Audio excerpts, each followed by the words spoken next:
Mas pessoal, sobre a Guerra do Paraguai fica a pergunta, como ela se desenrolou? Quais foram suas consequências? É o que a gente vai ver agora, ok? Vem comigo, ó. Guerra do Paraguai, causas. A gente já até começou a falar sobre essas causas agora há pouco, tá? Duas correntes explicam ou tentam explicar a Guerra do Paraguai. A primeira, o crescimento industrial agrário e industrial independente do Paraguai, certo? E suas tendências expansionistas, perfeito? E suas tendências expansionistas. Ora, desagradando o Brasil e a Inglaterra, sendo a Inglaterra a grande articuladora da Guerra do Paraguai, com uma forma meio que maquiavélica de manipular o quê? O Uruguai, o Brasil e a Argentina para destruir esse modelo independente. Isso aqui é uma visão já ultrapassada, a gente não trabalha com essa ideia, tá? O professor Cláudio Vicentino, ao qual a gente busca sempre orientação, ele traz, assim como outros autores, uma visão bem mais contemporânea e aceita nos vestibulares. A letra B. Questões internas, políticas e econômicas na Bacia do Prata. Intervenção do Brasil explica essas questões, tanto no Uruguai quanto na Argentina, como eu já havia dito agora há pouco. Ok? A Inglaterra, nesse caso, ela seria apenas uma financiadora de recursos, tá? De capitais. Ela vai lucrar com a guerra. Isso é muito diferente do que tramar e lançar uma nação contra a outra com o objetivo de destruir o Paraguai.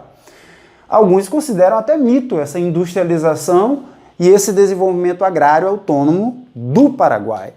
Essa questão eu não vou entrar. Continuando então, ó, vem para cá. Estopim. A prisão do navio brasileiro Marquês de Olinda, nas águas do Rio Paraguai, pelo ditador Solano Lopes, quando ele recebe o pedido de ajuda do Uruguai, do Partido Blanco, que era contra o Brasil, que havia sido derrubado mais uma vez. O Brasil decreta guerra ao Paraguai, ok? Desenvolvimento da guerra, então, a invasão do Paraguai ao Mato Grosso e ao norte da Argentina. O primeiro passo de invasão, de fato, foi do Paraguai. Muita gente morreu, muitas pessoas inocentes foram assassinadas na invasão do Mato Grosso e no norte da Argentina. É claro que existia uma superioridade tática do Paraguai. Isso é verdade. Isso aqui não dá para questionar. E uma inferioridade tática do Brasil, porém uma superioridade o quê? Numérica. Superioridade numérica dos aliados. Eu falo aqui o Brasil porque o Brasil em extensão e, claro, em quantidade de soldados era bem mais proeminente do que a Argentina e o Uruguai. Perfeito? Os empréstimos feitos juntos aos bancos ingleses ajudaram muito a manter-se tantos anos em guerra. A vitória do Brasil na Batalha de Riachuelo foi fundamental sob a liderança do almirante Barroso. Por quê? Porque as águas daquela região da Bacia do Prata ficaram sob o domínio da Aliança. E Solano Lopes não pôde alimentar com suprimentos as suas guarnições. Perfeito? Voluntários da Pátria, isso aqui é interessante. 10 mil voluntários, uma campanha de Dom Pedro, 1865. Ele mesmo foi o primeiro voluntário da Pátria. Você poderia se voluntariar, né, para lutar na guerra. Agora uma curiosidade, porque a gente sempre está aqui para trazer essas curiosidades que são importantes. A elite ela vai enviar seus escravos. Eu sou um filho de um barão ou de um grande comerciante, sei lá, de advogado, uma classe média. Eu não quero ir para a guerra. Eu posso enviar um escravo no meu lugar, certo? Beleza? Então, aí fica fácil ser o quê? Um voluntário da pátria no momento que eu mando alguém para morrer no meu lugar. E se ganhar a guerra, com certeza não vai receber titularidade de herói.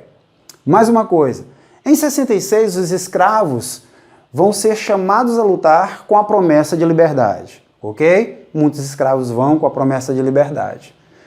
E claro que só o vídeo eu te conto algumas coisas, tá? Guarda e anota isso aí com cuidado, com carinho agora, ó.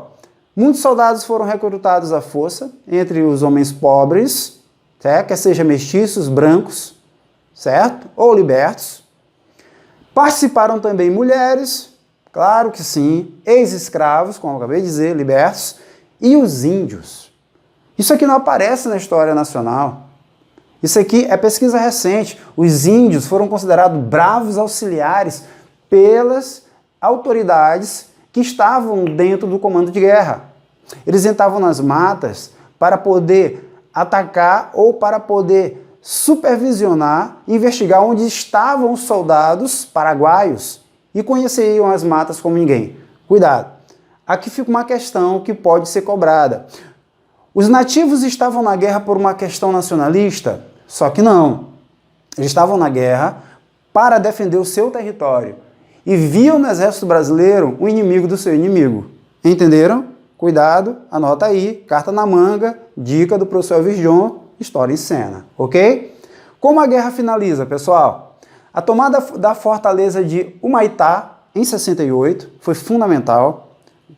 A invasão de Assunção, em 69. A guerra está praticamente acabada. Aqui acabou a guerra. O Paraguai não tem mais forças de se manter, não tem recursos, já está enviando crianças para a guerra. É nesse momento que Caxias entrega o comando de guerra para o Conde Dieu, esposo da princesa Isabel. Em 69, já no final de 69, e ele insistentemente arrasta a guerra até 70 e faz um cerco a Corá. A ideia a partir daí era capturar Solano Lopes. Isso é uma questão pessoal de quem? De Dom Pedro II. Pessoal, na prática, a guerra acabou bem aqui, certo? Oficialmente em 70, depois da morte de quem? De Solano Lopes. E aí que a grande maioria dos historiadores fazem uma dura crítica a Dom Pedro e ao Conde Dieu, a quem estava liderando o exército nesse momento. Solano Lopes não tinha mais soldados, ele já tinha enviado crianças, o exército brasileiro já estava em guerra há muitos anos. Um soldado que está em guerra há tanto tempo, ele não vai conseguir discernir de quem está do outro lado, certo? Quando os tiros vêm, eles revidam. Um exército que já estava há tantos anos lutando, né? Já tinha melhorado em suas técnicas, né? O soldado, ele já não pensa, ele já age automaticamente. Então houve um massacre de centenas de crianças que estavam armadas, tentando proteger quem? Contra a sua vontade, é claro, a fuga de Solano Lopes da sua família, que acabou sendo assassinado. Então é uma página muito triste da Guerra do Paraguai. Claro que a guerra em si é triste, mas essa daí foi perversa e é uma página muito triste na história do exército brasileiro. Perfeito? E a partir daqui nós vamos ver as consequências. Quais foram as consequências da Guerra do Paraguai? Sobre as consequências da Guerra do Paraguai, pessoal, nós temos que assinalar alguns pontos que vão ser fundamentais para o desdobramento da história do Brasil. Porém, nós vamos começar pela Argentina, tá? Consolidação do território. Por quê? O objetivo de Solano Lopes era tomar territórios brasileiros, territórios da Argentina e do Uruguai para ter aquele braço de acesso ao Oceano Atlântico. Não esquece disso, ok? No Uruguai, a superação dos conflitos entre brancos e colorados, que não vai ser de uma hora para outra, é claro. Porém, o que mais nos interessa é o nosso Brasil. Vamos lá. Ó. No Brasil, pessoal, nós vamos ter um grande endividamento com os bancos ingleses. A dívida externa brasileira vai crescer muito.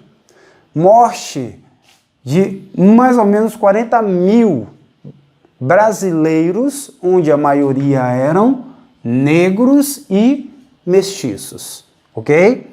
Equilíbrio na Bacia do Prata, claro.